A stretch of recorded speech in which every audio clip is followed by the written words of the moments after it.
Have you ever wondered how to make Japanese tamagoyaki and you don't have the square pan? Let me show you how. Today we're making tamagoyaki for the kids' obentos, their lunch boxes. It's not hard, it's just a few ingredients. I'm putting the shio koji, shiro dashi, sugar, and eggs. Let's get cracking. I'm going to use 6 eggs today. And then all you do is add a bit of shiro dashi. Sorry, if you want proportions, I kind of cook with just approximates. So here's a little shiokoji and a bit of sugar. If you want exact, let me know in the comments and I will update with exact proportions. And if you want to add anything else, feel free to add it at this time or as you're laying in the layers. Let's oil our pan and get cooking. If you have a rectangular tamagoyaki pan, great, use that. But if you don't, this is totally okay. Just add some oil because it's egg, right? You don't want it to stick. And we're putting it in 3 different times. I like to put the most in first, especially because the first layer doesn't have to be perfect. So let's keep this at medium heat so it doesn't get super, super brown in the middle because when you do roll it up, it looks a little bit uglier.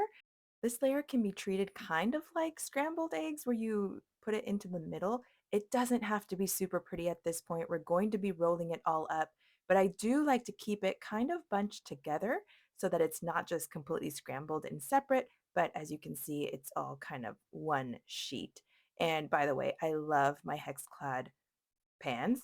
This is one of them. I think you've seen me use a number of them, but they are nonstick. I oil it just in case, especially for the eggs, but I love, love, love them. Okay, to flip, we're going to start rolling. I like to use two, a spatula and a little wooden thing, just because it is harder to roll in this big pan. If you have a tamagoyaki pan, which is a square, smaller pan, it is much, much easier. But I like to use two. The first one is going to be the hardest. It's not going to be pretty, and you'll see at the end, it is going to be okay. Stick with me to the end so you can see that it really is okay and it turns out just fine, even though this first layer still looks pretty darn imperfect, right? But like I said, it is okay. Just move it to the end and you'll start working on layer number 2. And we're going to do 3 layers in total. So just do a little more at a time. The first one is the biggest. I like to make it the biggest just because it can be messy and turn out totally fine, like I said. So the next 2 layers are going to be a little bit less, but they should look a little bit prettier each time. And it gets easier to roll once you have a bigger, fatter omelet. So check it out. I'll show you how we do it. And as with anything, practice just makes them turn out better. So if your first one doesn't turn out great, just keep trying. It'll keep getting better. Now take those double spatulas again. Like I said, there's big old broken pieces in there that are coming apart, but keep rolling. Try to keep it together and it'll roll all the way into the middle. And at the end, we'll just roll it back up together anyway, as I'll show you to make it all set together. And I'm having some trouble here trying to get it to roll. If you're enjoying this video and seeing how a real life person does this and makes mistakes and it's okay, remember to hit that like and subscribe button so you can see more of that in the future. Just remember, worst case, it just doesn't look as great, but it still tastes pretty darn great. Layer 2, done. See how it's getting bigger and easier to move? One more to go. Just like layer 2, we're going to finish it off. That is it. Put that away. And then I like to tuck. So I like to lift and then let the egg run underneath so that the layers kind of stick together more to where the opening was on the last layer. So lift, lift, and tuck, or lift and pour in. I'm not sure how to explain that, but I think you know what I mean. If you don't, leave me a comment and I'm happy to elaborate. Grab those 2 tools again and roll for the last time. Try not to do any big tears. It's not the end of the world, but this one is going to be visible. So try your best to make this one look the best that you've done in these rolls. There we have it. Let it cool for a bit.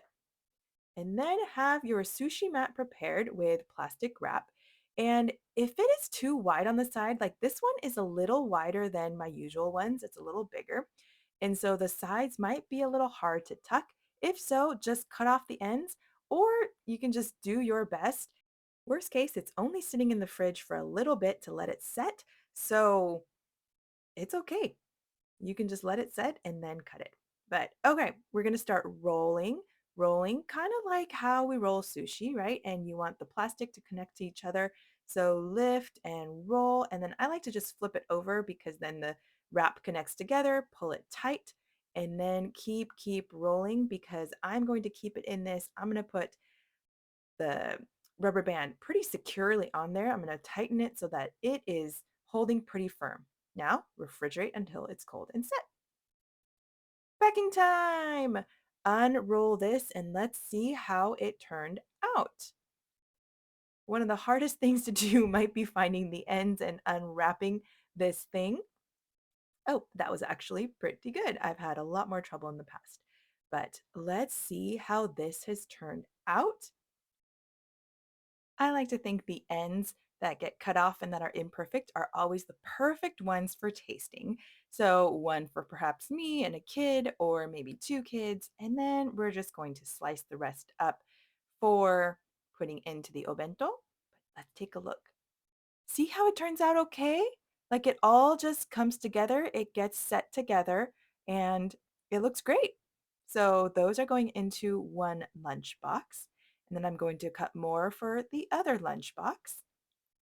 And then I'll just cut up the rest because while I have my knife dirty, I might as well cut it all up into pieces, right?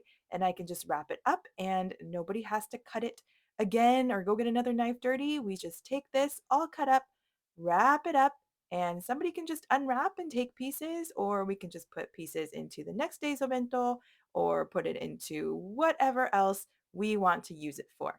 So there it is. I hope this video was helpful for you to know that Japanese tamagoyaki is not hard. If you enjoyed it, remember to like, comment, share, subscribe, and check out the rest of the Japanese cooking playlist and see you in the next video.